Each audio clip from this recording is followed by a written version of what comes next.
What you guys are seeing in here is a pre-release build. It's not final. The interface, the environment, you name it, it's all still in development. Not final. Still in development. Yeah. Work in progress. The UI in particular is actually just sort of placeholder, passed on from Reach. The final UI will be reflective of the rest of the Halo 4 UI. So that's absolutely the most temporary element in here. All right. So, Mike, you want to take it away? Yeah, sure thing. Hopefully I am loud enough, or louder than Jimi Hendrix's resurrected ghost that's going on in the next hall. So we're here to talk about Forge, and as everyone said, this has never been seen before. And with the placement of the monitor and the lights going in our eyes, Adam and I can barely see ourselves. So please bear with us as we just using the Force here. All muscle memory. All muscle memory. Well, I don't have any muscles, so that's a problem for me. But as you can see, what we have here is. As you can see, we have the Ravine. Now, this is one of 3 Forge environments that are going to be shipping in Halo 4 on November 6th. And as you can see, Adam's flying around here. This is probably the most beautiful Forge environment that you've ever seen before. So we've taken a lot of care to create a really kind of beautiful space for you to play in. And we're really excited to see when we set you guys loose on it, what exactly you'll be creating. So we want to talk about a few of the improvements that we've made to Forge. So, and you know what? There's just happened to be a nice little garbage file here that had nothing to do with my presentation, but we can talk about it anyway. Okay, so in the past, if you had, for example, like a spawn point or something on top of another object, it was a little bit of a pain to grab. But as you can see, as Adam is kind of rolling over the different things in this pile of garbage, you see the name, palette, create small, respawn point. There's no guesswork in terms of what you're grabbing, so there's no trial and error.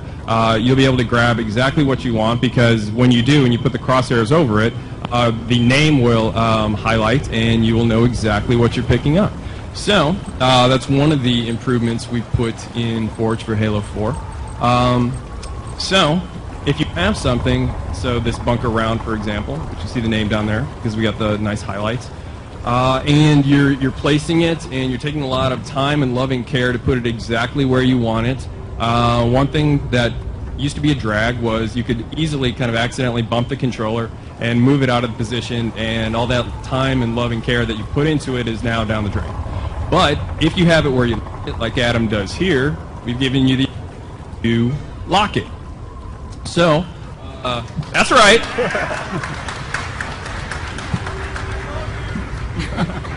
I love you more.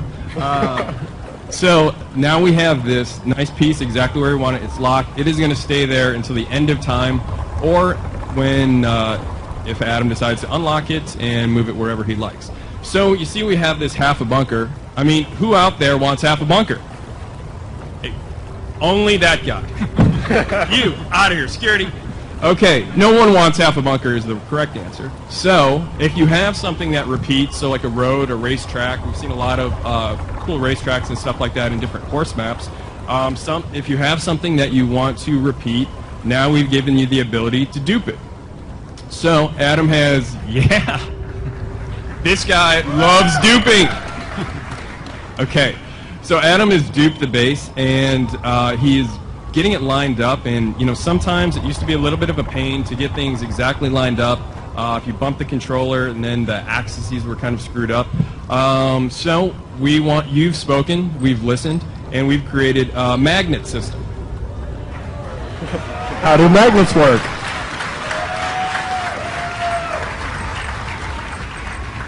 Magnets in 2012. Everyone can vote for that. Okay, so if you enable magnets and you put 2 pieces together, like Adam's doing here, the bridge really easily magnetize Jimi Hendrix's back. The pieces magnetize together, fit together seamlessly. So if you're going to build something like a bridge here, you can build it. This used to take, I think we timed it, and I think it was 9 years to build a bridge. Now it's taking under 9 seconds. So that's a huge improvement.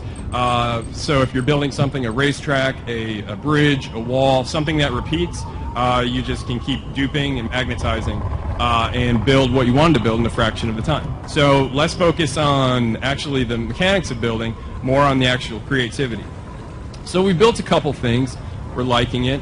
And now let's talk about how it looks. So if you take a look at the both half of base round, bunker round that we've slapped together here, take a look at the lighting. This thing looks like it is high noon. This also is a kick-ass Halo map. Ooh, Halo joke. Nice. It looks bright. I mean, it's practically glowing.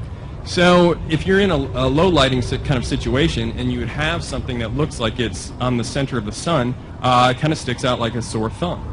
But if we go into player mode now, boom, dynamic lighting.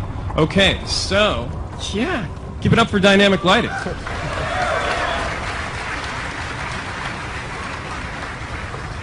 All forge objects now accept shadows from the environment or other forge objects. And if you see, like down there where Adam just was, forge objects also cast shadows on the environment. So that means anything you put down in forge is going to be a lot more integrated with the environment. So we want to give you the ability to create things faster and more efficiently, but we also have taken a lot of time and care to make sure that whatever you create is going to be beautiful. Did you say what the lighting system is called? Because it kind of sort of has the most amazing name ever. It does. The name is so amazing that it's a trade secret, and I cannot talk about it lest I be killed by Max. It is a very long, multi-syllable lighting system that I personally am not smart enough to talk about. I know what it does, but It has the word probe in it. We'll just leave it at that. Yeah, let's just stay away from probe talk here. But it's really cool, and as you can see, it looks great. The one other thing I wanted to talk about before we move off of the beauty of Forge is take a look at this object here. So a lot of very talented artists have spent an awful lot of time to overhaul all the Forge objects. So you, the fan out there, are spending tons of time and effort into making these things with a lot of time and care, and we wanted to make sure that all the Forge objects look just as good or comparable with what are in MP and single player maps.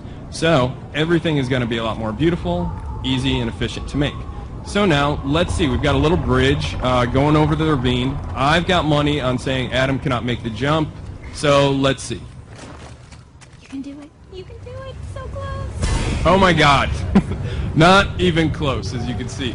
Okay, so in the past, if we wanted to make a jump like that, we would have to alter gravity, and that would apply to the entire map. So if you wanted to create low gravity, you'd have basically a low gravity map. That's right. Yeah!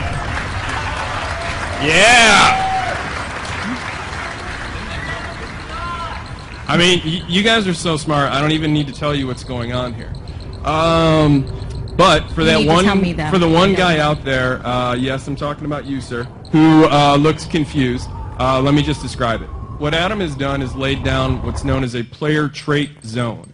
What is a player trait zone? It's a player trait zone. Come on. The name describes it. In that little zone that he's made, which he scaled to just really the size of the bridge, you can affect the Spartan's traits. So let's say speed, jump size, or jump height rather, damage absorption, a lot of other things. And so now with that trait zone laid down, let's see if he can now make the jump. Oh yeah.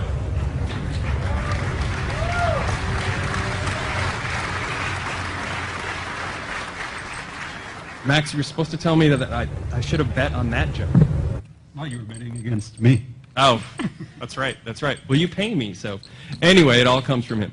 Anyway, so we easily made that jump with the player trait zones, and we're really fired up because we think, in addition to a lot of the other improvements, we're really fired up to see what you, the fans, are going to create with these new player trait zones. Okay, so we're going across the other side now, and oh, okay. We made it easily, but unfortunately we did not stick the landing in Mary Lou Retton or Carrie Struggs fashion, depending on how old you are. Me, I'm old school, so he didn't pull a Mary Lou Retton, and we got to do something to change that. Okay, so we can easily lay down another player trait zone, and in that zone we can do something like either overshield when he gets in there or damage resistance. and alter how much damage he can take. Invulnerable. I have a feeling that he is going to make the jump now. I know. It's like ESP. So, let's see. Max, double my salary if he makes it. Okay, good. Done. Nice. Okay. Okay, and you heard it. Double my salary, so that's going to happen. Now I got to pay you $10 an hour? That's right. That's right. Welcome to the big times now. Okay, so those are just a couple things that we put into Forge for Halo 4, but we're really fired up to see what exactly you guys are going to be creating when we put these powers in your hands. Yeah, thank you, Mike. And we actually have something else related